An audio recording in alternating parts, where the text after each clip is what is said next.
کی قربانی کر لوں تو آپ صلی اللہ علیہ وسلم نے اس کو اجازت عطا فرمائی، ہاں تو قربانی اس کی کر لے۔ تو اب ہمارے لیے صرف ایک صورت ہے، اگر کسی کا دمبا اتنا بھرپا موٹا تازہ ہے، چست ہے، اس کی 6 مہینے کا ہے اور 6 مہینے ہے لیکن سال کے برابر کا لگتا ہے، اس کی قربانی بھی کر سکتے ہیں۔ اسی طرح اگر 2 تھن والے جانور ہیں، بکری، بھیڑ، دمبا، بکرا، بکری کے 2 تھن ہیں، ایک تھن خراب ہوگا قربانی نہیں ہوگی،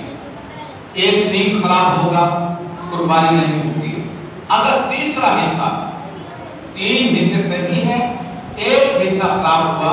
اس کی قربانی ہو جائے گی، اگر جس سنت سے